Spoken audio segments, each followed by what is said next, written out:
Welcome into the Crypto Bunker podcast. Hopefully, you guys are doing well out there today. Today, I want to look at a few things, talk about a few things related to macro and what's going on. You guys know I follow the Hedge Eye process, part of the Hedge Eye nation, if you will, with Keith McCullough at the helm. So anything that I say most likely is based on kind of where they're at because they've been so good at calling um, the shifts in the market. They never get the exact top, they never get the exact bottom, but they will get you into a trade as it's shifting from bearish to bullish or bullish to bearish. So I want to talk about TLT as a trade. None of this is financial advice, but to me, the TLT is poised for a breakout and a pretty big one. And this is long-term treasuries. So um, I think that there's so many people who are on one side of this trade, right? They are short treasuries. Even if they're not short, actually short, they're like mentally short. It's like what Mike Novogratz says about Bitcoin.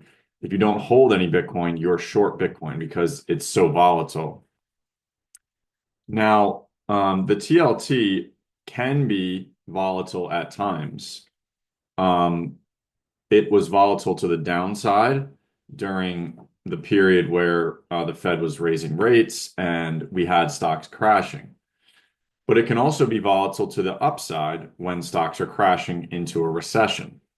So, um, what I wanted to talk about is just that sort of sentiment that we're seeing, and then we can look at the chart um, as I'm kind of discussing this. But you can draw a trend line on the monthly RSI. Right now, we're at about 45, and the top of this trend line that has hit, it's hit a bunch of times, right?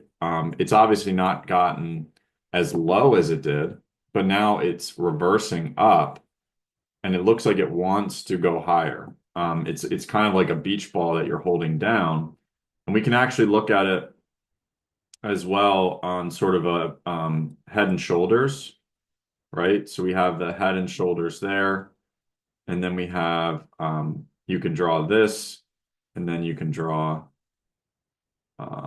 that as a target, right? So we're looking at it like probably like a 20% potential gain. Oh, well, actually, that's like a 30% gain if it went up. If it went up to the 150 week, 150 month moving average, that's what we would be looking at. So I do expect that to be the case. I think we could get like a 20 to 30% rally in the TLT from here. Um, Now the sentiment is just so terrible because people say, well, treasuries are garbage, because the US has $38 trillion of debt, right? So who's buying all that debt? The issue is that treasury assets are the collateral of the entire world systems, not just the US system. So when there are events like recessions or tariffs that are completely changing everything, there is a rush to treasuries because treasuries are a guarantee on in terms of a return, right? So you can buy a bond or a treasury and you can wait 20 years for that to return. Now the dollar value of the bond can go up and down, but at the end, you are going to get whatever you put in plus the interest. And a lot of people, I mean, I've never seen such a consensus trade. I mean, I can name people like Rick Rule, Francis Hunt, Luke Gromen, Lynn Alden, Jim Bianco. Um, there are so many. Preston Pish, all the Bitcoin people, right? All the gold people, Grant Williams. It's essentially a one-sided trade. And not only that, I mean, a lot of people's portfolios over the past 10 years, or definitely 5 years, have rebalanced to heavily towards growth, heavily towards risk, like Bitcoin, even, ordinary people buying into crypto, Bitcoin, and even gold, has become this sort of cult following, right? Gold has a cult following, Bitcoin has a cult following, but does the TLT have a cult following? Not really, at all. It's hated. And there are a few people who I rely on in this thesis as well, which is um, Hugh Henry, Jeff Snyder, George Gammon. Um, there are a few other people, but they understand the Eurodollar system, and especially Jeff Snyder, who is the number one person in this regard. Now you may look at his videos and you might think, well, he's like a perma bear and all that stuff, and like he's, selling fear and all that. But the if he is right, and if everyone is on one side of this trade, then and if we go into a bad recession, which I think is very possible, then there will be a rush to these safe haven assets as rates collapse.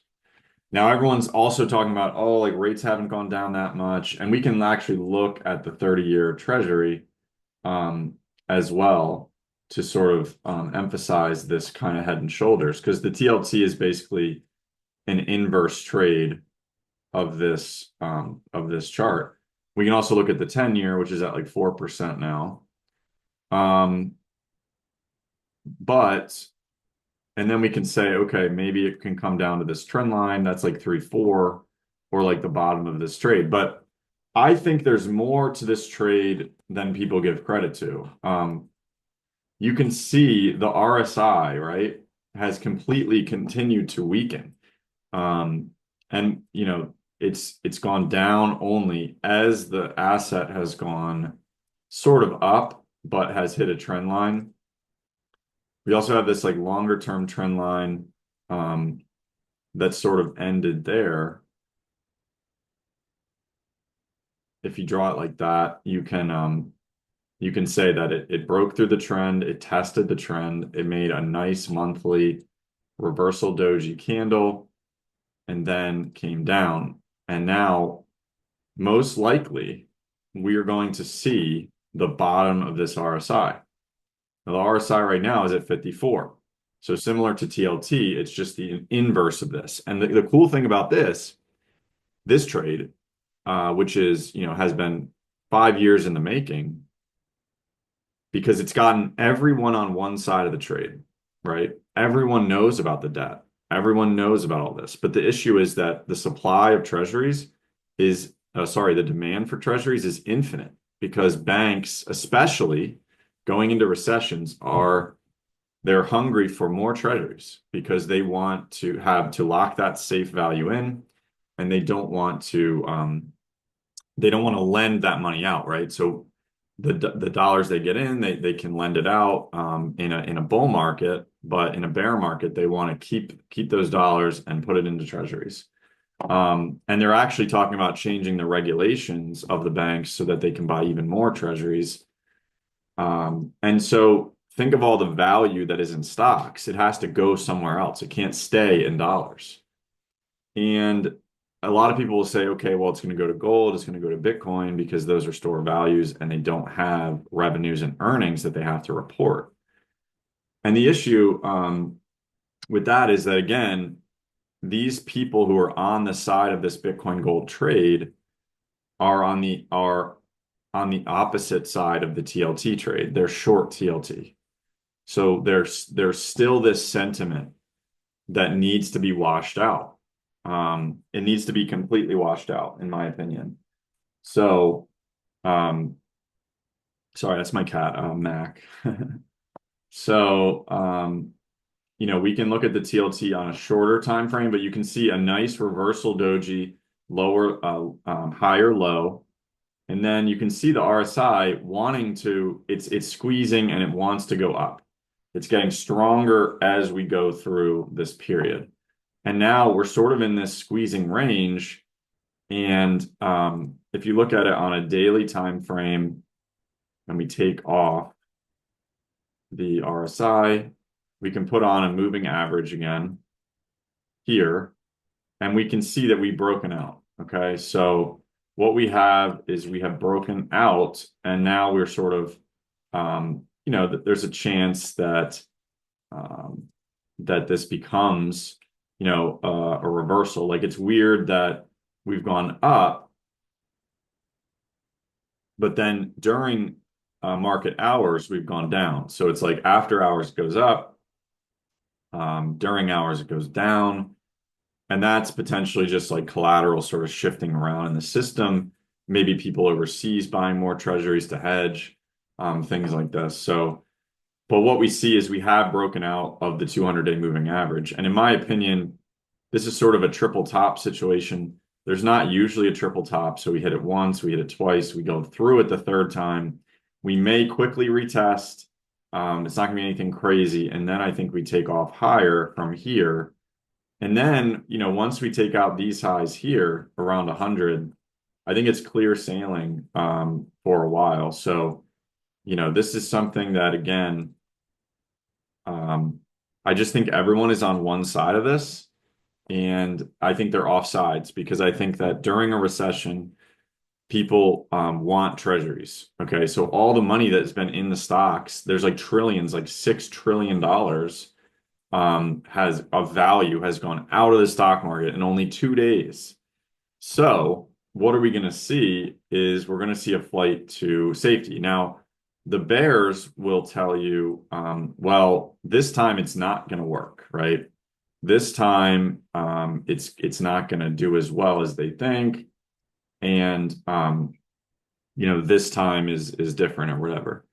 But to me, again, I subscribe personally to the, I think, correct and factual statement that the supply of treasuries does not affect the demand for treasuries. So people can scream all they want, and you can say, well, how does that make sense? But the thing is, how is it possible that the debt has gone from 800 billion in the 70s to now 38 trillion and rates are still at 4%, 5%?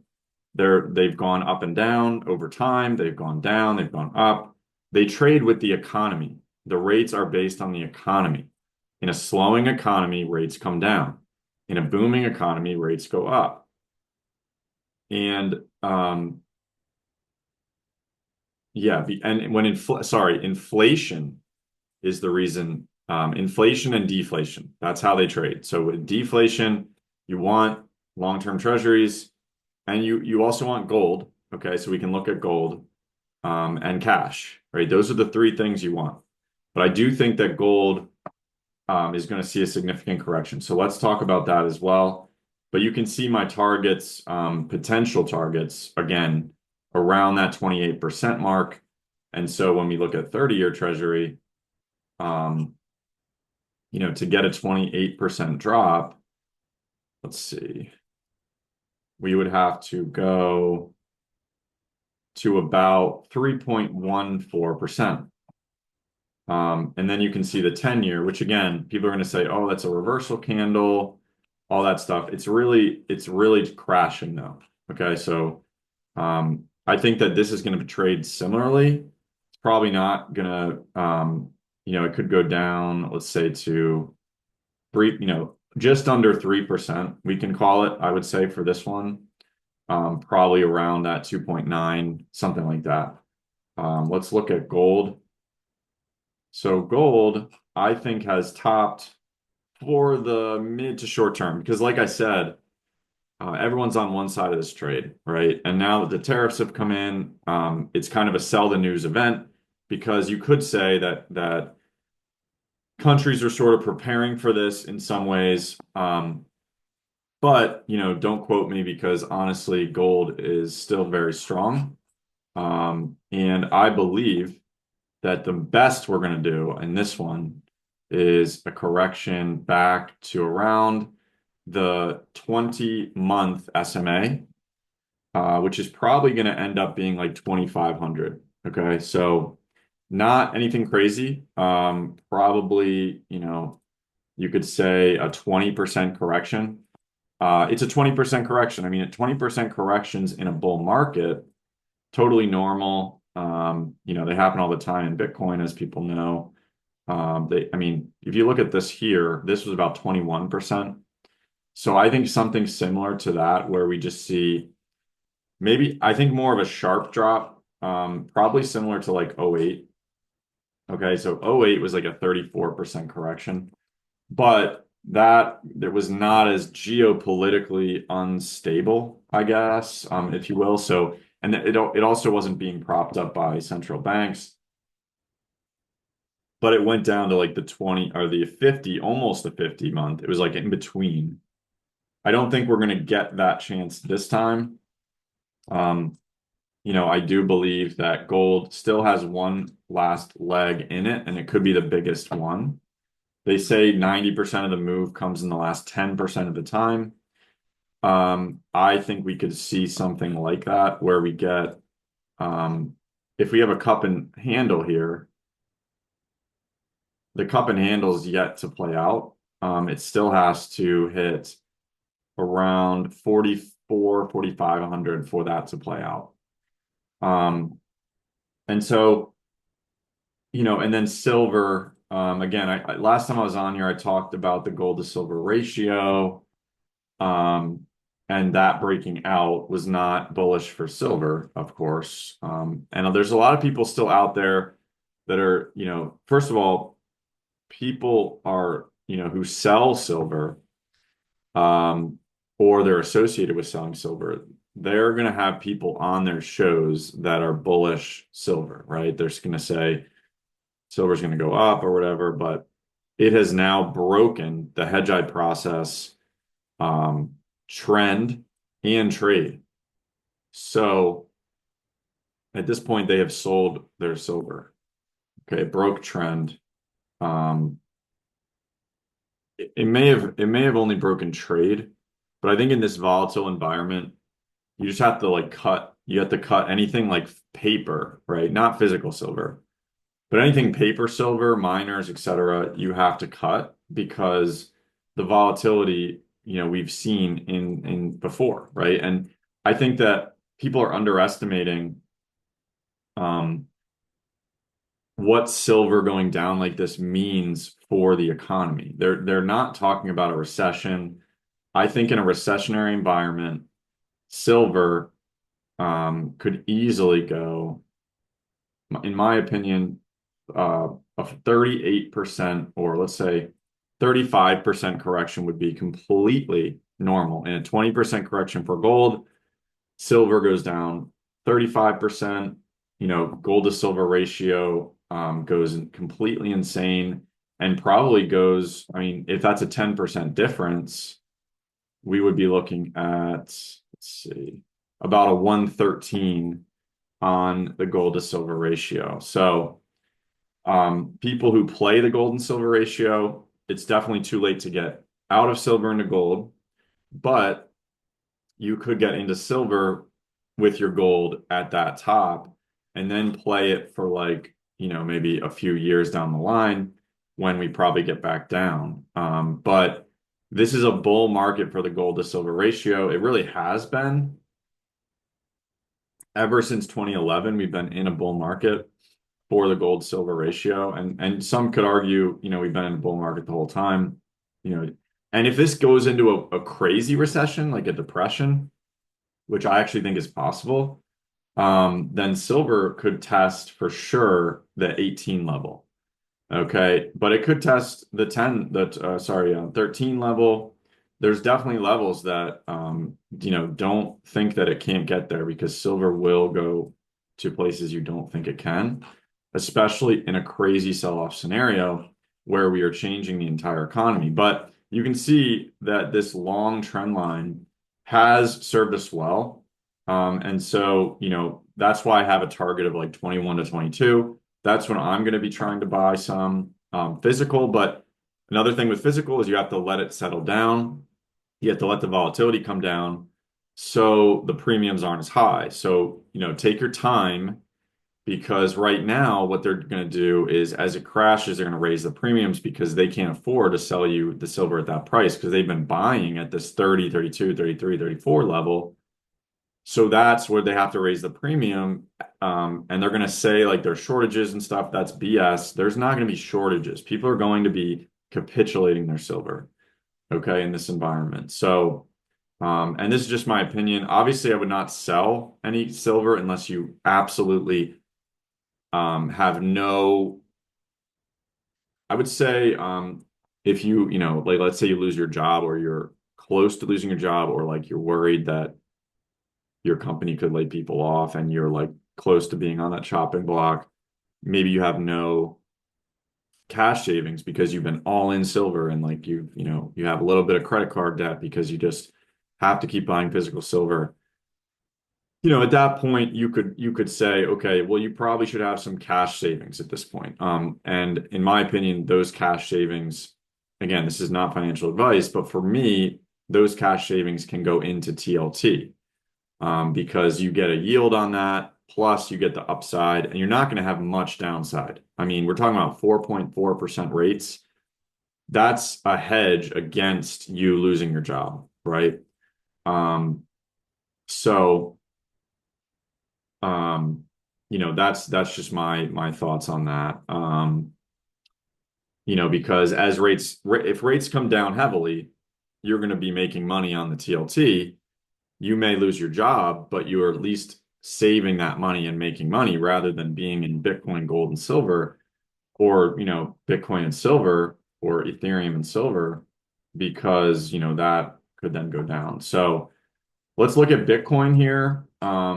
Fresh look. Haven't looked at it today. Let's just see what we're looking at here. There are a lot of people talking about Bitcoin acting very well as a hedge right now. I am not seeing good things in the chart here. We are looking at continuously closing below the 20-day SMA, barely getting to the 200. We tested the 200 multiple times, have not been able to break through. We now have a bearish death cross with the 150 crossing the 200 probably today or tomorrow. And so, or I should say, I think the 100 is crossing the 200.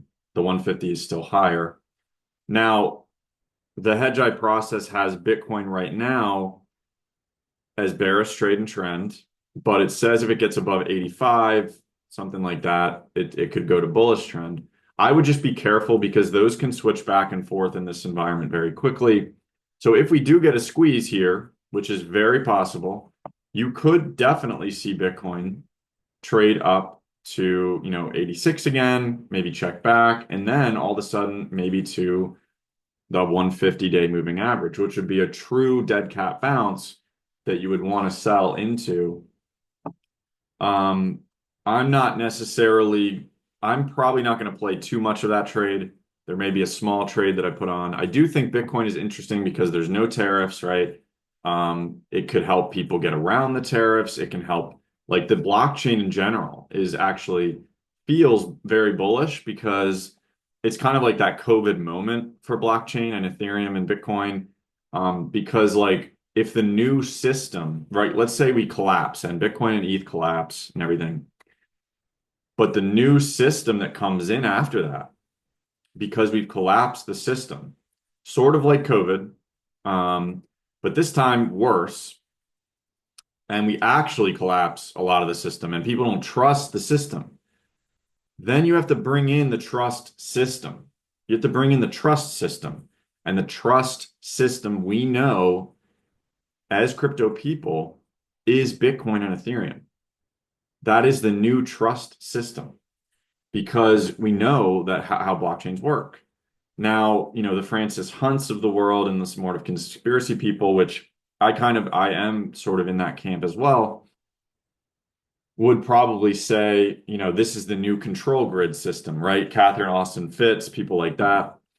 They would say, well, it's a public blockchain, but they want you to own these like digital assets. They don't want you to own anything real, right? You will own nothing and be happy.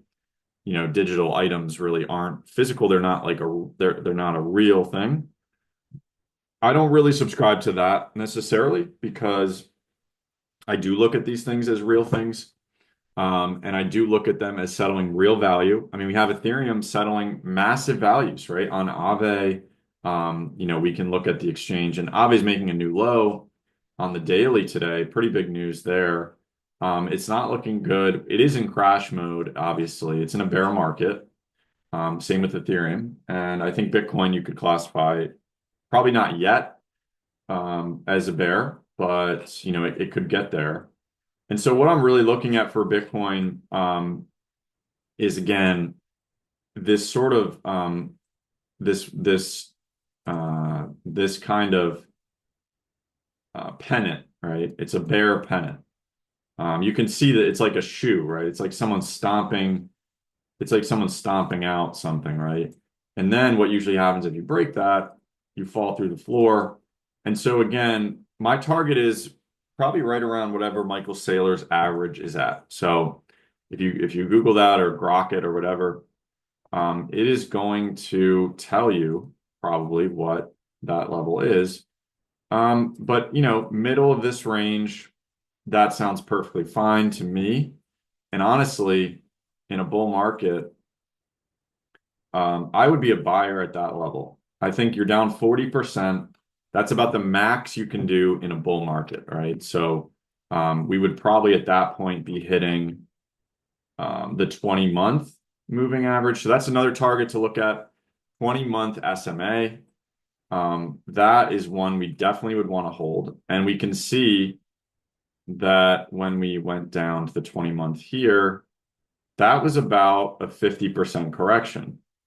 That's when traditionally that the bull market is over, that we're in a bear. Then we again would get this dead cat bounce, right? So we go to the 20-month, then we get a dead cat bounce back up to maybe 86, 87, 80, whatever. In this case, you could say it went back to that level. And so equivalently, we could say 84 is probably the level that it would go back to. So it would go to 60, then 84 as like a dead cat bounce. And then, unfortunately, potentially, we get the actual bear move, which would be down to probably the 150-month SMA. So whatever that is at, probably 30K at that point. Sounds like a really good level to me. Really not an issue there. The only issue at that point is, does Michael Saylor have enough support and things that people around him in the company have, and the people who are lending him money and everything,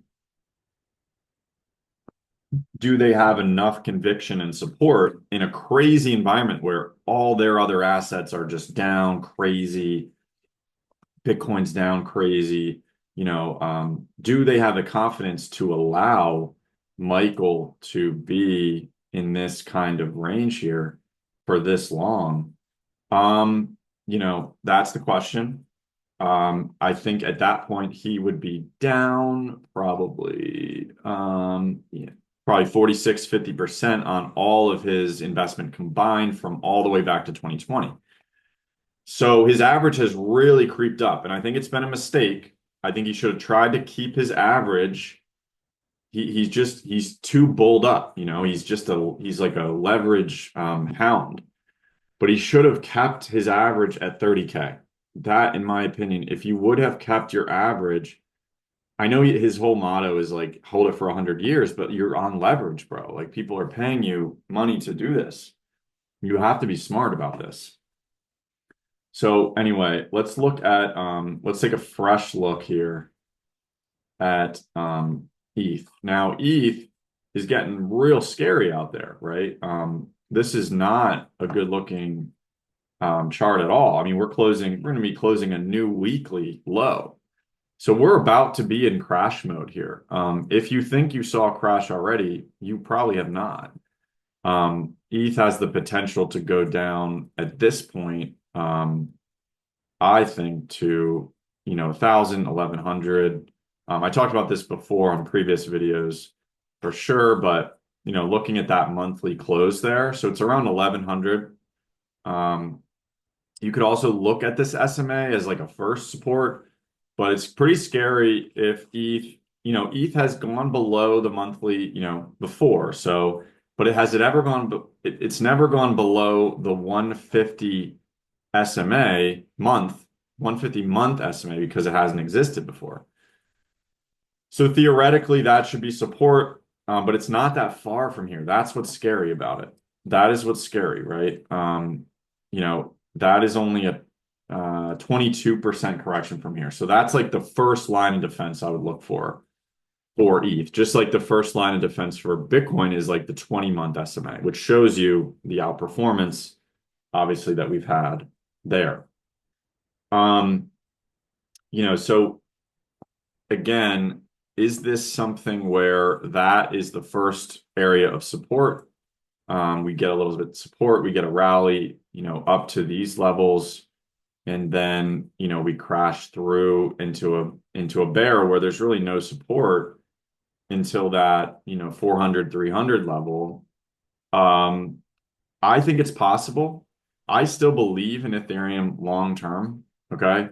But I am not trying to be buying at this level. And if you look at this trend line here, you can see that that's the trend line you want to watch out for. And I would even put it on the closing lines of the monthly, right?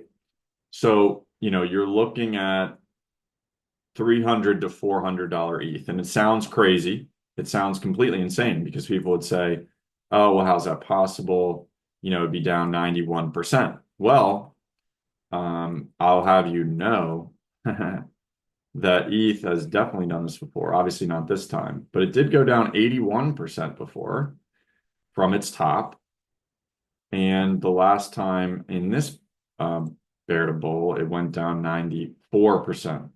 So what if we get an in-between moment where we get a 91%? Not very crazy, right?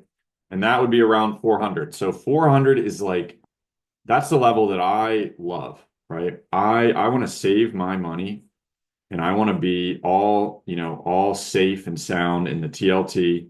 I want to make 20 to 30% on all my money that I have in there while I watch everything crash. And then I want to be a buyer when everyone is completely capitulated.